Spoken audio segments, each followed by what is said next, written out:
क्या आप भी पावर स्टार पवन सिंह से मिलना चाहते हैं?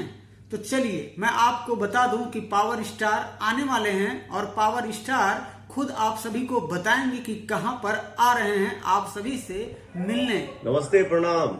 मैं पवन सिंह 18 फरवरी 2024 को शाहगंज स्थित रामलीला मैदान में आ रहा हूं।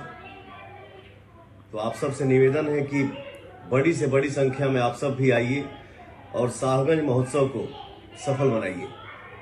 थैंक यू हमारे माननीय विधायक रमेश भैया।